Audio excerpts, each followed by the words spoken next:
I think it's time I showed you the process for my comics. Hey guys, it's Rachel, and I'm actually going to be doing a computer drawing for you today, so there's not going to be much of my face on the screen. I'm basically just going to kind of show you the whole process that it takes for me to make one of my panels for my Masks comic. I'll leave a link in the description for you guys.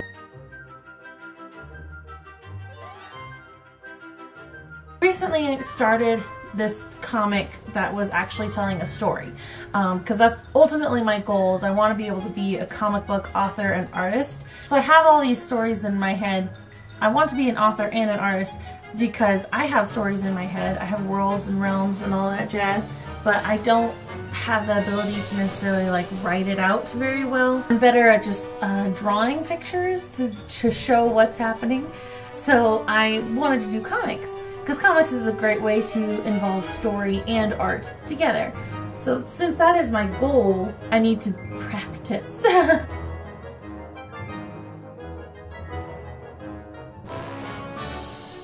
have several stories that have popped up that are not my babies, and so Masks, the story I'm working on right now, is one of those where it's a story that kind of popped into my head like maybe a couple months ago. I am drawing this all straight in Photoshop. At the moment all I have is a bamboo tablet, and it's like just a plug-in, so you draw on the tablet and you watch it on the screen. I am hoping to get an iPad soon, so that way I can have no more of this brain disconnect, because it's hard for me to look at the screen but have a steady hand. That's why the lines are kind of shaky. Just basically draw each layer.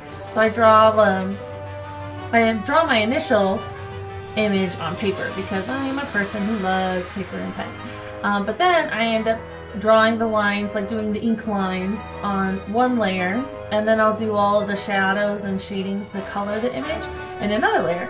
And it's fun because I'm starting with black and white because I'm still getting used to, like, I'm only recently been getting used to lines and actually doing line work. Coloring is just a whole nother matter altogether, and I'm scared of it because there's so many ways you can do it. Because you can do it, if you're doing it like traditional mediums, you could do watercolor, you could do colored pencil, you could do marker, you could paint it. But then there's all those digital mediums that you can do too, where you just do paint bucket and fill it all. But then you also have textures you can add to it. And then there's shadows. Is your shadow a gradient, or is it choppy and blocky? And I'm like, oh my gosh, there are too many options. So right now I'm just kind of doing baby steps.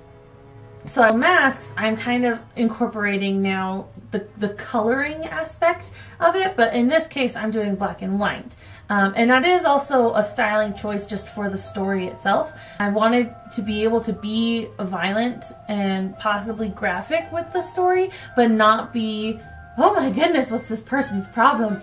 So doing it black and white, all of the violence and the gore ends up being really dark, and so it's not actually, like, it mutes it, but then it just kind of gives it just this, the whole comic overall has a darker overtone. So I was rambling there, but it's just because I was excited about talking about the story, talking about the way that I'm putting this story together. If you haven't checked it out, go ahead and click the link for it in the description. Go ahead and just start page 1. There's not much yet, but I hope it's enough to at least hook you to maybe keep in touch and keep reading those pages. I mean, I'll be posting one every Friday.